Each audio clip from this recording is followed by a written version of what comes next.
অঞ্জলিস কিচেনে আপনাদের সকলকে স্বাগত। বন্ধুরা, আজ আমি করে দেখাবো পনির কারি। এই পনির কারিটা কিভাবে বানাই আপনারা দেখতে থাকুন বন্ধুরা। প্রথমে একটা প্লেটে পনিরটাকে পিস পিস করে নিয়েছি। এবার তার মধ্যে কিছুটা ময়দা ছড়িয়ে দিয়েছি। তারপরে উনানে কড়াই বসিয়ে সাদা তেল দিয়ে দিয়েছি বন্ধুরা। সেই ময়দা মাখানো পনিরটা ভাজার জন্য গরম তেলের মধ্যে দিয়ে দিলাম বন্ধুরা। এটা ময়দাটা দিলাম এই কারণে, তাহলে ওই পনিরগুলো ভেঙে যাবার ভয় থাকে না। ভাজার সময় অনেক পনির ভেঙে যায় কিংবা কড়ায় জড়িয়ে যায়, সেটা আর হয় না। এই জন্য আমি একটু ময়দা দিয়েছিলাম। যাই হোক, পনিরটা আমার ভাজা হয়ে গেল বন্ধুরা। এবারে একটা প্লেটের মধ্যে তুলে নিলাম। এবারে ওই পনির ভাজা তেলের মধ্যে কিছুটা গোটা জিরা দিয়ে দিলাম। আর দিলাম বন্ধুরা পরিমাণ মতো হিং। একটু হিং দিয়ে দিলাম, যেহেতু পেঁয়াজ রসুন দেবো না তো, নিরামিষ তরকারি, তাই একটু হিং দিলাম। তারপরে দিয়ে দিলাম কাটা চেরা কাঁচা লঙ্কা দিয়ে তারপরে বাকি সবজিগুলো দিয়ে দিচ্ছি বন্ধুরা।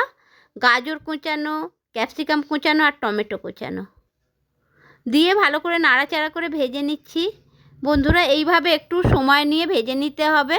তারপরে সবজিগুলো সব আলাদা করে টমেটোটা শুধু রেখেছিলাম ওই তেলের মধ্যে। টমেটোর মধ্যে দিয়ে দিলাম হলুদ গুঁড়ো আর আদা বাটা। হলুদ গুঁড়ো আর আদা বাটাটা দিয়ে আবারও খুন্তি দিয়ে ভালো করে নাড়াচাড়া করে নিচ্ছি বন্ধুরা। এইভাবে আমি ভালো করে ভেজে নেব যতক্ষণ না টমেটোটা মাখা মাখা হয়ে যায়। দেখুন বন্ধুরা, আমার টমেটোটা প্রায় ভাজা হয়ে এসছে। এবার এর মধ্যে দিয়ে দিলাম পরিমাণ মতো লবণ দিয়ে তারপরে খুন্তি দিয়ে আমি ভালো করে নাড়াচাড়া করে নিচ্ছি। কিছুটা মাখা মাখা হয়ে এসছে। এবারে এর মধ্যে দিয়ে দিলাম লঙ্কা গুঁড়ো দিয়ে ভালো করে নাড়াচাড়া করে কষিয়ে নিচ্ছি বন্ধুরা।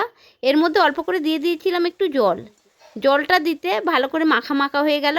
এবারে এর মধ্যে আমি ভাজা সবজিগুলো দিয়ে দিলাম, মানে যে গাজর ও ক্যাপসিকামটা ভেজে রেখেছিলাম, ওই ভাজা সবজিগুলো মশলার মধ্যে দিয়ে আবারও কষিয়ে নিচ্ছি বন্ধুরা।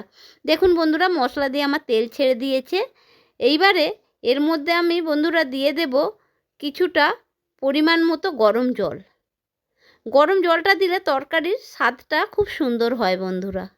এই জন্য গরম জল আমি দিয়ে দিলাম। গরম জলটা দিয়ে এবারে নাড়াচাড়া করছি একটু। এইবারে ফুটে উঠলে বন্ধুরা এর মধ্যে আমি দিয়ে দেব যে পনিরটা ভেজে রেখেছিলাম, ভাজা পনিরটা দিয়ে দিলাম বন্ধুরা। পনিরটা দিয়ে ভালো করে খুন্তি দিয়ে নাড়াচাড়া করে দিচ্ছি। দেখুন বন্ধুরা, ফুটে উঠেছে আমার পনির কারিও প্রায় শেষের দিকে। আর কিছুটা কোঁচানো ধনিয়া পাতা ছড়িয়ে দিলাম তরকারির মধ্যে। তারপরে একটু নাড়াচাড়া করে নিয়ে তুলে নিলাম। দেখুন বন্ধুরা, কত সুন্দর হয়েছে আমার পনির কারিটা। এইভাবে আপনারাও বানিয়ে খাবেন, খুব ভালো লাগবে। কেমন?